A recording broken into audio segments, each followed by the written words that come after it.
ഞാൻ 19 വർഷമായി ഈ കോൺഗ്രസിന് വേണ്ടി അഹോരാത്രം പണിപ്പെട്ടിട്ടുള്ളവരാണ്. അഹോരാത്രം. ഈ നാട്, നമ്മുടെ രാജ്യം മാറ്റത്തിനായി കൊതിക്കുകയാണ്. ഈ CPM-ഉം UDF-ഉം ഒപ്പത്തിനൊപ്പമാണ്, മത്സരിക്കുകയാണ് ഈ നാടിനെ തകർക്കാൻ. ഞാൻ ആരെ അങ്ങനെ പ്രേരിപ്പിച്ച് വിളിക്കുന്ന ആളല്ല. എൻ്റെ പാത പിന്തുടർന്ന് ഫോളോ ചെയ്ത് ഇനി പലരും വന്നിരിക്കും.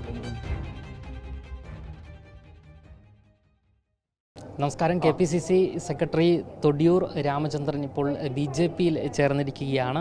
എല്ലാവർക്കും ഉയർന്നു വരുന്ന പൊതുവെയുള്ളൊരു ചോദ്യം, എന്തുകൊണ്ടാണ് BJP-യിലേക്ക് മാറാനുള്ള കാരണം? ഈ നാട്, നമ്മുടെ രാജ്യം മാറ്റത്തിനായി കൊതിക്കുകയാണ്, വിതുമ്പുകയാണ്. അതിന് ആഹ്വാനം ചെയ്തിരിക്കുന്നത്, മാറ്റത്തിനായി നിലകൊള്ളുന്നത് ഭാരതീയ ജനതാ പാർട്ടിയാണ്, NDA ആണ്. അതിന് നേതൃത്വം നൽകുന്ന ഇന്ത്യയുടെ പ്രധാനമന്ത്രി നരേന്ദ്രമോദിജിയാണ്. അതുകൊണ്ടാണ് ഞാൻ ഈ ചുവട് വയ്ക്കാൻ തീരുമാനിച്ചത്. എന്തുകൊണ്ട് CPM തിരഞ്ഞെടുത്തില്ല? CPM-ഉം UDF-ഉം ഒപ്പത്തിനൊപ്പമാണ്, മത്സരിക്കുകയാണ് ഈ നാടിനെ തകർക്കാൻ. അതുകൊണ്ട് അത് ആത്മഹത്യാപരമാണ്. അങ്ങനെ ആ രണ്ട് മുന്നണിയും സ്വീകരിക്കുക എന്നത് ആത്മഹത്യാപരമാണ് എന്നാണ് എൻ്റെ ഒരു രാഷ്ട്രീയ കാഴ്ചപ്പാട്. അതുകൊണ്ടാണ് വേണ്ടതെന്ന് വെച്ചത്. നമ്മുടെ പ്രതിപക്ഷ നേതാവ് പറഞ്ഞിരിക്കുന്നത് ഈ തെരഞ്ഞെടുപ്പിൽ വലിയ വിസ്മയം കോൺഗ്രസിന് നേടാൻ സാധിക്കുമെന്നുള്ളതാണ്. വിസ്മയം പുള്ളിയുടെ മനസ്സിൽ മാത്രമാവും, ഇവിടെ നടക്കാൻ പോകുന്നില്ലെന്നാണ് എൻ്റെ ഒരു വിശ്വാസം. കേരളീയ ജനങ്ങൾ അത്ര മണ്ടന്മാരല്ല. മാറ്റത്തിന് വേണ്ടി ആഗ്രഹിക്കുന്നവരാണ് കേരളീയ ജനസമൂഹം. അത് നടക്കും. കോൺഗ്രസിൽ എന്തെങ്കിലും പ്രശ്നങ്ങളോ അത്തരത്തിലുള്ള സംഭവങ്ങളോ ഉണ്ടായിട്ടാണോ BJP-യിലേക്ക്? ഒരിക്കലുമല്ല. ഞാൻ അങ്ങനെയൊന്നുമല്ല. ഞാൻ 19 വർഷമായി ഈ കോൺഗ്രസിന് വേണ്ടി അഹോരാത്രം പണിപ്പെട്ടിട്ടുള്ളവരാണ്. അഹോരാത്രം. ആ അധ്വാനം ഞാൻ നല്ലതുപോലെ ചെലുത്തിയ ഒരാളാണ്. ഞാൻ ഈ നാടിൻ്റെ മാറ്റത്തിന് വേണ്ടി നിലകൊള്ളുന്നത് BJP എന്ന് പറയുന്ന മഹത്തായ പ്രസ്ഥാനമാണ്, NDA എന്ന് പറയുന്ന ഈ രാജ്യം ഭരിക്കുന്ന പ്രസ്ഥാനമാണ്. അതുകൊണ്ടാണ് ആ പ്രസ്ഥാനത്തിന് മാത്രമേ, NDAക്ക് മാത്രമേ, നരേന്ദ്രമോദിജിക്ക് മാത്രമേ ഇന്ത്യയെ നയിക്കാൻ കഴിയൂ. കേരളത്തിൽ ഒരു പുതിയ സൃഷ്ടി നടത്താൻ കഴിയൂ.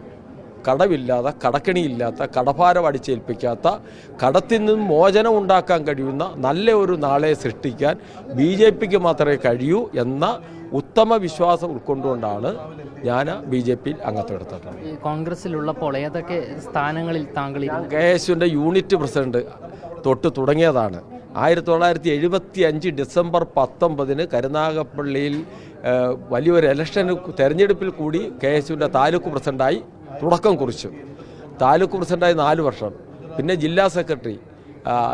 80-ൽ പത്തനംതിട്ടയും കൊല്ലോടെ ഡിവൈഡ് ചെയ്യുന്നതിന് മുമ്പുള്ള ലാസ്റ്റ് ജില്ലാ KSU പ്രസിഡന്റ്, ഇലക്ടഡ് KSU ജില്ലാ പ്രസിഡന്റായിരുന്നു. അത് കഴിഞ്ഞ് 82-ൽ ഞാൻ ഇടയ്ക്ക് കോൺഗ്രസിൻ്റെ ബ്ലോക്ക് സെക്രട്ടറിയായി. 83 മുതൽ യൂത്ത് കോൺഗ്രസിൻ്റെ കൊല്ലം ജില്ലാ ജനറൽ സെക്രട്ടറിയായി ശ്രീ കോയിയോള വിജയൻ്റെ കൂടെ. അത് ഏതാണ്ട് 7 വർഷം തുടർന്നു. അതിനുശേഷം ഞാൻ വീണ്ടും യൂത്ത് കോൺഗ്രസിൻ്റെ ഭാസ്കറിൻ്റെ കൂടെ ജില്ലാ യൂത്ത് കോൺഗ്രസിൻ്റെ സെക്രട്ടറി 93 വരെ ഇരുന്നു. 93 സെപ്റ്റംബറിൽ ഞാൻ KC വേണുഗോപാൽ സംസ്ഥാന പ്രസിഡന്റായ യൂത്ത് കോൺഗ്രസ് കമ്മിറ്റിയിൽ ഞാൻ ജില്ലാ യൂത്ത് കോൺഗ്രസ് കമ്മിറ്റിയുടെ പ്രസിഡന്റായി. അത് 8.5 വർഷക്കാലം തുടർന്നു. 2001 വരെ തുടർന്നു. അന്ന് ഇതിനിടയ്ക്ക് ഞാൻ ജില്ലാ പഞ്ചായത്ത് മെമ്പറായി BM ഷെറീഫ് XMLA കരുനാഗപ്പള്ളി പരാജയപ്പെടുത്തി ജില്ലാ പഞ്ചായത്ത് മെമ്പറായി. പിന്നെ അത് കഴിഞ്ഞ് 2003 മുതൽ ഞാൻ കൊല്ലം ജില്ലാ സഹകരണ ബാങ്കിൻ്റെ തിരഞ്ഞെടുക്കപ്പെട്ട വൈസ് പ്രസിഡന്റായി 4.5 വർഷക്കാലം. ഇതിനിടയിൽ ഞാൻ 98-ൽ തൊടിയൂർ സർവീസ് സഹകരണ ബാങ്കിൻ്റെ കടക്കണിയിൽ കിടന്ന് തൊടിയൂർ സർവീസ് സഹകരണ ബാങ്കിൻ്റെ പ്രസിഡന്റായി തിരഞ്ഞെടുക്കപ്പെട്ടു. ആ ബാങ്കിൽ 25 വർഷം ഞാൻ പ്രസിഡന്റായി.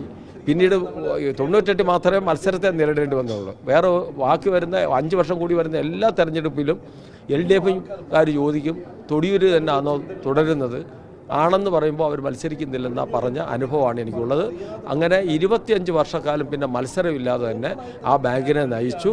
കടക്കണിയിൽ നിന്നും മോചിപ്പിച്ച് ലാഭകരമായി പ്രവർത്തിക്കുന്ന ബാങ്കാക്കി. ഞാൻ ഇറങ്ങുമ്പോൾ 4-5 ബ്രാഞ്ചും വാഹനവും സൂപ്പർ ഗ്രേഡ് ബാങ്കാക്കി ആണ് ഞാൻ 25 വർഷം പൂർത്തീകരിച്ചത്. ഇപ്പോൾ കരുനാഗപ്പള്ളിയിൽ നിന്ന് താങ്കൾ മാത്രമാണോ ഇതിലേക്ക് വന്നത്? ഞാൻ ആരെ അങ്ങനെ പ്രേരിപ്പിച്ച് വിളിക്കുന്ന ആളല്ല. എൻ്റെ പാത പിന്തുടർന്ന് ഫോളോ ചെയ്ത് ഇനി പലരും വന്നിരിക്കും. എല്ലാവരും മാറ്റത്തിനായി കൊതിക്കുന്നവരാണ് എന്നാണ് എൻ്റെ ഒരു വിശ്വാസം. ജനങ്ങളെല്ലാം മാറ്റത്തിൽ, പിന്നെ പലതും ഭയന്ന് നിൽക്കുകയാണ്. അവരെല്ലാം വരും എന്നാണ് എൻ്റെ വിശ്വാസം. KPCC സെക്രട്ടറിയാണ്, അതുകൊണ്ട് തന്നെ സ്ഥാനം ഇപ്പോൾ ഇതിനോടുകൂടി രാജിവെച്ച് കഴിഞ്ഞല്ലോ. സെക്രട്ടറി ആയിരുന്നല്ലോ. കുറേ യൂണിയനുകളുടെ പ്രസിഡൻ്റാണ്, കുറേ അധികം യൂണിയനുകളുടെ പ്രസിഡൻ്റാണ്. ടോഡി ഡെവലപ്മെൻറ്റ് ബോർഡ് എന്നെ പിന്നെ INTC എന്നെ നിയോഗിച്ചിട്ടുണ്ട്. ടോഡി ഡെവലപ്മെൻറ്റ് ബോർഡ് പുതിയ ബോർഡ്, അതിൻ്റെ ഡയറക്ടറാണ്. അതിന് രാജിവെക്കും ഞാൻ, അതെല്ലാം രാജിവെക്കും. ഒരു മുതിർന്ന നേതാവ് എന്നുള്ള നിലയിൽ കോൺഗ്രസിലുള്ള മറ്റേതെങ്കിലും നേതാക്കളെ അറിയിച്ചിരുന്നോ BJPയിലേക്ക് പോവുകയാണ് എന്ന്? ഞാൻ ആരെ അറിയിച്ചില്ല, ഞാൻ ആരെ ആക്ഷേപിക്കാനുമില്ല, ആരെ വിമർശിക്കാനുമില്ല. BJP അംഗമായതോടുകൂടി എൻ്റെ ഒരു സ്വഭാവവും രൂപവും എല്ലാം മാറും എന്നാണ് എൻ്റെ വിശ്വാസം. ഞാനൊരു മിതവാദിയാണ്, മിതത്വം പാലിച്ച് പോകുന്ന ഒരാളാണ്. എനിക്ക് വ്യക്തിപരമായി ആരെയും ആക്ഷേപിക്കാനില്ല. പക്ഷേ ഉള്ളതും ഇല്ലാത്തതുമായ കഥകൾ പറഞ്ഞ് ഞാൻ BJP ചേർന്നുകൊണ്ട് കുറേ സൈബർ പോരാളികൾ ചിലപ്പം ആക്രമിക്കാൻ സാധ്യതയുണ്ട്. അതൊക്കെ പൂമാല പോലെ എൻ്റെ കഴുത്തി ഞാൻ വാങ്ങിച്ചുകൊണ്ട് NDA എന്ന് പറഞ്ഞ BJP എന്ന് പറയുന്ന ഈ പ്രസ്ഥാനത്തിന് വേണ്ടി ഞാൻ ഇന്നലകളിൽ എങ്ങനെയാണോ കഷ്ടപ്പെട്ടിട്ടുള്ളത് പാർട്ടിക്ക് വേണ്ടി പ്രവർത്തിക്കാൻ, അതേ രീതിയിൽ ഒരു ഇഞ്ച് കൂടി മുന്നോട്ടിറങ്ങി BJP എന്ന് പറയുന്ന മഹത്തായ ഈ പ്രസ്ഥാനത്തെ, ദേശീയ പ്രസ്ഥാനത്തെ ശക്തിപ്പെടുത്തുന്നതിന് ഞാൻ ആത്മാർത്ഥമായി പരിശ്രമിക്കും. എന്നാൽ ഒരു ചോദ്യം കൂടി ചോദിച്ച് അവസാനിപ്പിക്കാം. നിയമസഭാ തെരഞ്ഞെടുപ്പ് അടുത്തിരിക്കുന്നു. BJPയുടെ വിജയപ്രതീക്ഷ എങ്ങനെയാണ്? BJP തീർച്ചയായും നല്ല മെച്ചപ്പെട്ട വിജയം ഉണ്ടാക്കും എന്നാണ് എൻ്റെ ഉത്തമ വിശ്വാസം. ജനങ്ങൾ അതിനുവേണ്ടി കൊതിക്കുകയാണ് എന്നാണ് ഞാൻ കാണുന്നത്.